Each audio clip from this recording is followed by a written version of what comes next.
नमस्कार. आज आपण एका अशा विषयावर बोलणार आहोत जो आपल्या सगळ्यांच्या आयुष्यात कधी ना कधी डोकावतोच, मित्रांचा दबाव. आणि विशेषतः त्याचा व्यसनाधीनतेशी काय संबंध आहे यावर. हो, नमस्कार. आणि ही चर्चा आधारित आहे पुनर्वसन मानसशास्त्रज्ञ अजित पाटील यांच्या अभ्यासावर. त्यांनी मित्रांचा दबाव हाताळणे यावर बरंच काम केलंय. बरोबर. हा विषय खरंच खूप महत्वाचा आहे, कारण कळत न कळत आपल्या निर्णयांवर मित्रांचा खूप प्रभाव असतो. अगदी. चला तर मग जरा खोलवर जाऊन समजून घेऊया हे सगळं. नक्की. सुरुवात करूया अगदी बेसिक गोष्टीपासून. म्हणजे मित्रांचा दबाव म्हणजे नेमकं काय? सोप्या शब्दात सांगायचं तर आपल्या मित्रमैत्रिणींचे विचार, त्यांचं वागणं याचा आपल्यावर जो परिणाम होतो तो. आणि गंमत म्हणजे हा नेहमी वाईटच नसतो, नाही का? चांगले मित्र अभ्यासाला लावतात, चांगल्या सवयी लावतात. अगदी. तो झाला सकारात्मक दबाव. पण चिंता आहे ती नकारात्मक दबावाची. म्हणजे सिगरेट ओढायला लावणं किंवा धोकादायक काहीतरी करायला भाग पाडणं. हो. मानसशास्त्रीय दृष्ट्या बघितलं तर हा दबाव व्यक्तीच्या निर्णय घेण्याच्या क्षमतेवर, आत्मविश्वासावर परिणाम करतो. विशेषतः किशोरवयीन मुलांमुलींमध्ये हे जास्त दिसतं. कारण त्या वयात कसं असतं की नाही, ग्रुपचा भाग असणं, सगळ्यांसारखं असणं हे खूप महत्वाचं वाटतं. आणि व्यसनाच्या बाबतीत बोलायचं झालं तर बहुतेकदा सुरुवात मित्रांच्या ग्रुपमध्येच होते, बरोबर? हो, अनेकदा तसंच होतं. सगळेच सर करतायत, एकदा ट्राय करून बघायला काय हरकत आहे, अशा विचारांनी सुरुवात होते. आणि मग ते सामान्य वाटू लागतं. बरोबर. आणि मग ग्रुपमध्ये स्वीकृती मिळावी म्हणून किंवा एकटं पडायच्या भीतीने ते व्यसन चालू राहतं. स्वतःची ओळख शोधण्याची धडपड आणि सामाजिक स्वीकृतीची गरज हे घटक नकळतपणे व्यसनाला खतपाणी घालतात. अगदी. ते ठरलेले डायलॉग्स असतातच. अरे फक्त एकदाच घे, किंवा नकार दिला की लगेच, काय यार तू भित्र आहेस का? हो हो, हे तर ऐकलेलंच असतं अनेकांनी. अजित पाटील यांच्या अभ्यासातली उदाहरणं पण हेच सांगतात. पण हा नकारात्मक दबाव ओळखायचा कसा? काहीतरी चिन्ह असतात का? नक्कीच असतात. काही शारीरिक लक्षणं जाणवतात, म्हणजे अस्वस्थ वाटणं, पोटात कसंतरी होणं, हृदयाचे ठोके वाढणं. अच्छा. आणि भावनिक पातळीवर पण अपराधीपणा वाटणं, भीती वाटणं किंवा स्वतःच्या मूल्यांविरुद्ध वागतोय असं वाटणं. जेव्हा मनात नाही असतं पण तोंडावर हो येतं, तो धोक्याचा सिग्नल असतो. आणि याचे परिणाम तर खूप गंभीर असू शकतात. मानसिक आरोग्यावर परिणाम होतो. हो, नैराश्य, चिंता वाढते. शारीरिक नुकसान वेगळंच, अवयवांवर परिणाम होतो. आणि सामाजिक नुकसान पण होतं. कुटुंब, चांगले मित्र दुरावतात, अभ्यासावर, कामावर परिणाम होतो, आर्थिक अडचणी येतात. म्हणूनच चांगले मित्र असणं किती महत्वाचं आहे. खूप जास्त. चांगले मित्र फक्त मजामस्तीपुरते नसतात. ते आपल्याला सपोर्ट करतात, भावनिक आधार देतात, आरोग्यदायी सवयी लावायला मदत करतात, जसं की व्यायाम करणं किंवा खेळणं. म्हणजे समान विचार आणि चांगली मूल्य असलेले मित्र निवडणं महत्वाचं. अगदी.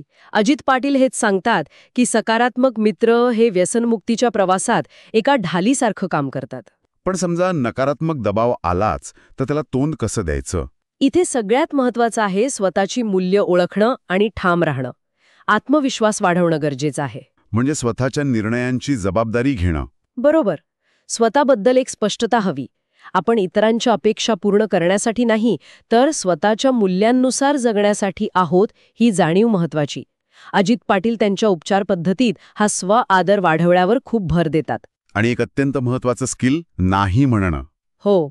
स्पष्टपणे, ठामपणे, जास्त एक्सप्लेनेशन न देता, नाही धन्यवाद, मला यात इंटरेस्ट नाही, किंवा सॉरी मी हे नाही करणार. अगदी.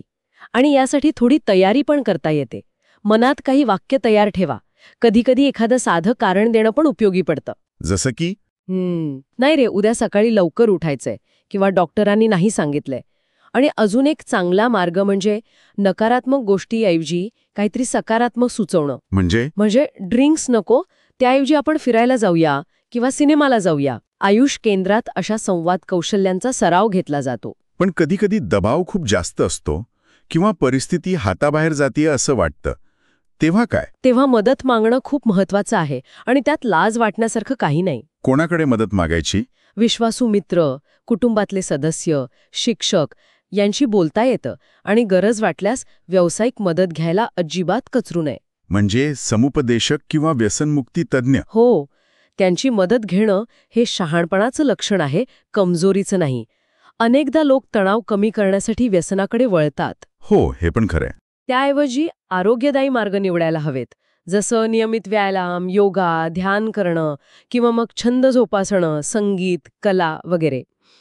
आयुष्य केंद्रात तणाव कमी करण्याचे असे अनेक चांगले मार्ग शिकवले जातात. आजकाल तर आणखी एक नवीन प्रकारचा दबाव आहे, डिजिटल जगातला, सोशल मीडियामुळं. बरोबर. तो तर 24/7 असतो. सतत तुलना, परफेक्ट दिसण्याचा किंवा काहीतरी ट्रेंडिंग करण्याचा दबाव. इथे पण सावध राहायला हवं. आपण ऑनलाईन कोणाशी जोडले जातोय यावर लक्ष ठेवणं, नकारात्मक वाटणाऱ्या गोष्टी अनफॉलो करणं. अगदी. आणि हेही लक्षात ठेवायला हवं की दबाव हाताळणं ही फक्त एका व्यक्तीची जबाबदारी नाही. पालक, शिक्षक, समाज सगळ्यांची भूमिका आहे. म्हणजे एक सपोर्ट सिस्टम तयार व्हायला हवी. हो. खुला संवाद, योग्य वेळी मार्गदर्शन आणि भावनिक आधार देणारी व्यवस्था गरजेची आहे. तर आजच्या चर्चेतून आपण काय महत्त्वाचं शिकलो? मित्रांच्या दबावाचं स्वरूप ओळखा, नकारात्मक दबावाला आत्मविश्वासाने नाही म्हणा. सकारात्मक मित्र जोडा, चांगल्या सवयी लावा. आणि सगळ्यात महत्त्वाचं, गरज वाटल्यास मदत मागायला अजिबात लाजू नका. आणि जाता जाता एक विचार, आपल्या आयुष्याचे निर्णय घेण्याचा अधिकार आणि शक्ती आपल्यातच आहे. स्वतःवर विश्वास ठेवा आणि एक निरोगी, आनंदी आयुष्य जगा. आज आपण ज्या मुद्द्यांवर आणि उपायांवर बोललो, ती माहिती आणि तंत्र पुनर्वसन मानसशास्त्रज्ञ अजित पाटील यांनी मांडलेली आहेत. आणि ही तंत्र आयुष्य व्यसनमुक्ती उपचार केंद्रामध्ये यशस्वीपणे वापरली जातात.